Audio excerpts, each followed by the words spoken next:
This is NOC issue 1. It is a fanzine made by the Merry Mushman, and basically it's a collection of OSR material that you can mostly find for free on the internet, and some of it is original for this Zine, but all of it has been properly layouted and designed and collected in this magazine, which I find to be very useful because, well, there's a lot of great material out there for free. It's spread all over the internet, and it's hard to find the really good and interesting stuff. So having someone who's doing that work of searching and collecting that for you is really nice. So this is a pretty high quality design, printed on thick, high gloss paper and full color. Yeah, won't say anything against the production value. This is one of the highest quality designs I've ever seen.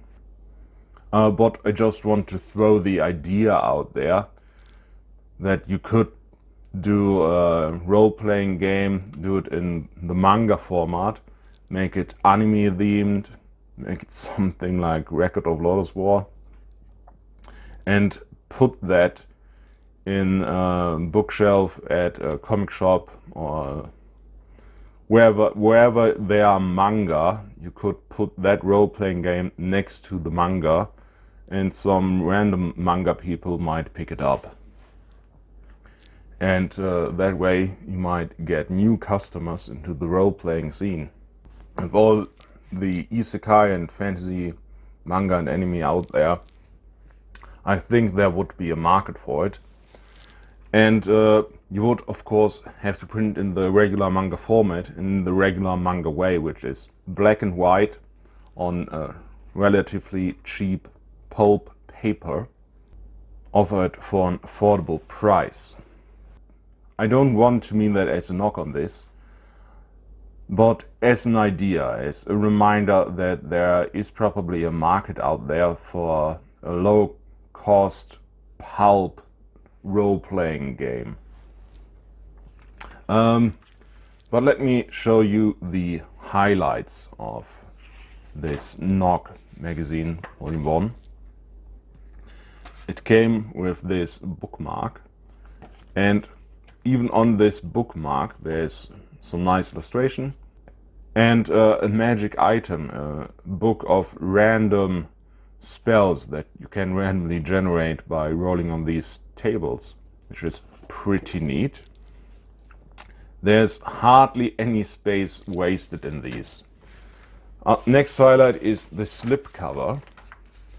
Inside of the slipcover is a complete dungeon, and they're using pretty much any inch of this. Even this backside got random tables on it, and it's a nifty little dungeon you could easily place in most campaign, as long as the tone is not too serious, because the background is that there was a mage and he created a magic table that is randomly summoning monsters. So it's a table, it's literally a table of random encounters.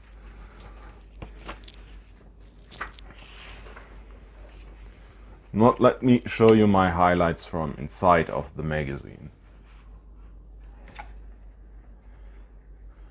Rulings not rules is insufficient.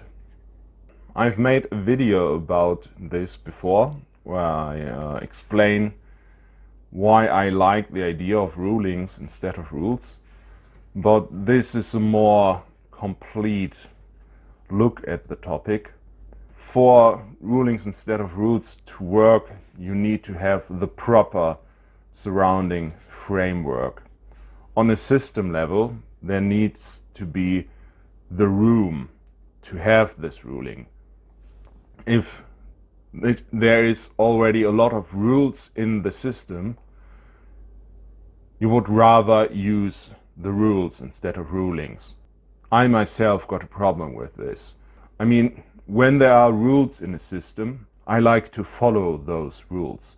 So I'd rather have gaps in the rule system that the GM can fill out with rulings instead of having rules for every situation.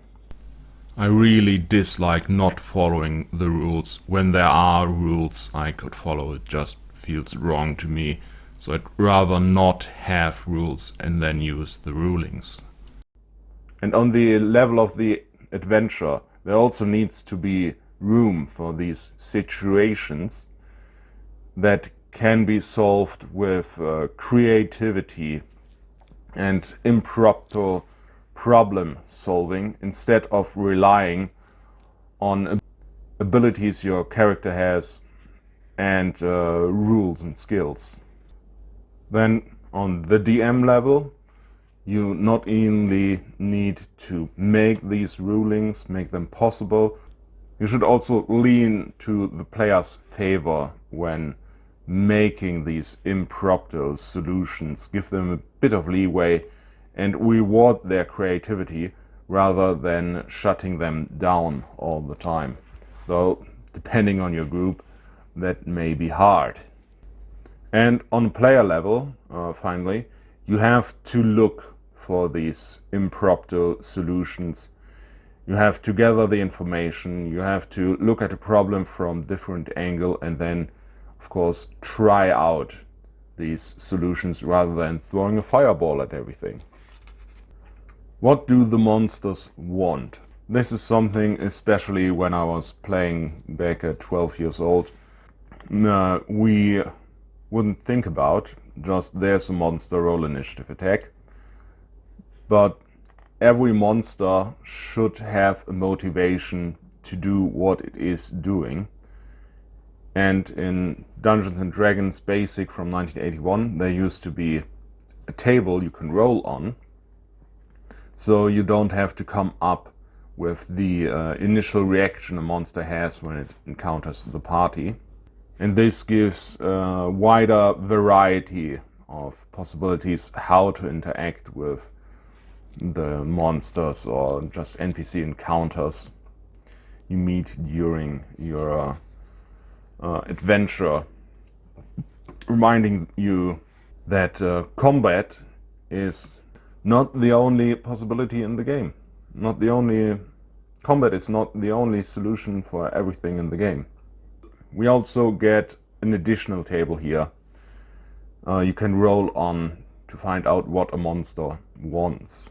Now this here, leaving Kansas, this is about the odd, the weird, that an adventuring party will leave the mundane world behind and explore these strange places that have unfamiliar rules, and they somehow have to deal with it.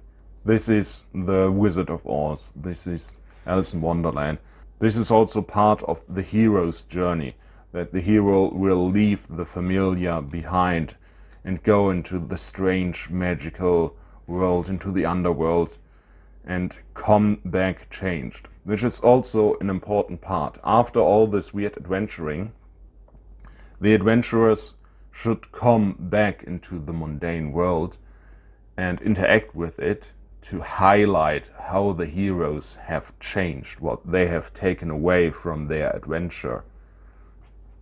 That's why, for example, in The Lord of the Rings, the Siege of the Shire is an important chapter because it shows how the hobbits have changed during their experience in the Ring Wars and how their place in their home has changed. That goes so far that for Frodo himself, there was no place for him left in the Shire. He had changed too much.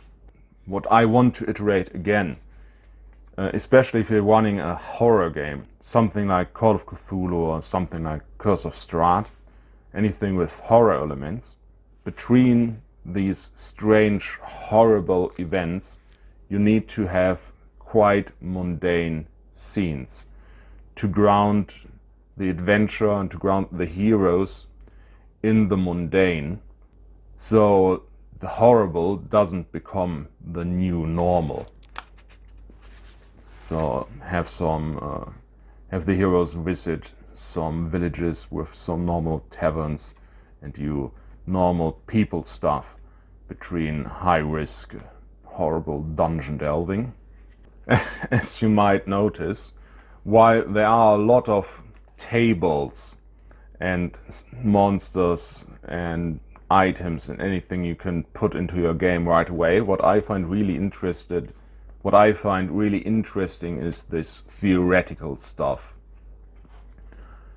because this is giving me new perspectives. This helps me think about my own projects. For example, the danger of skills. I am about to put a skill system into my own role-playing game because I boiled down my ability system to just 4 abilities. That is not a lot of abilities. So I want to put a skill system with like a dozen or so skills in there to make the characters more different from each other. But this here is warning that as soon as you introduce these skills, it means that the characters can actually do less. Before there was an alchemy skill, you could make poison if you had a cooking pot, the ingredients, and maybe did a roll on intelligence or dexterity or something. So anyone could be an alchemist. Before the thief class was introduced into D&D, anyone who had the aptitude would check for traps, would try to pick locks, but as soon as the thief was introduced, it became the sole prerogative of a thief to do these things. So the fighters, clerics, and mages did less. This is just a reminder that you should balance how much stuff you put into your system. If you put feats in your system to fight with 2 weapons, that means that a fighter without this feat can't fight with 2 weapons, and so on. What is nice that you can give your character stuff that the character can do. If all of this stuff is not in the rules, the character could actually do it if the player comes up with it and the DM makes a ruling for it. So sometimes less is more. The tapestry and the mosaic box on the scope of module design. What a title. What I took away from this is that a module, that an adventure, does not necessarily need a strong plot, does not necessarily need strong motivations for the PCs to go in there and experience this module. Because you as a GM can insert the motivation depending on your group and depending on your campaign. That means that an adventure that is designed without a certain plot in mind is more flexible to be inserted into any campaign. But take this step further. You as a GM are of course free to change the plot of any adventure you have around to fit it into your system. If you don't like the evil lich that is hiding at the end of the dungeon, put your own evil vampire overlord in there and have the dungeon be his fortress. You can make everything you find your own and use it to cut down on your preparation time. Use it as inspiration. I found this mindset especially interesting because right before I read this, I had the problem that I have a dungeon that's pretty cool, but there's no reason for my PCs to go there. But now that I've got this mindset in the back of my head, there will be a reason for my PCs to go there at some point. I didn't bet it over their head right away because it's a fairly dangerous dungeon as well. But as the campaign progresses, they will at some point find a reason to go to this place and then backtrack over the whole campaign map to go into this place they have known about pretty much from the start of our campaign. Didn't have a reason at the start to go there. And my final bookmark is a concept in the same vein as the previous bookmark. You can change and adapt adventures, materials, map from other adventures and stuff you find online to fit within your campaign.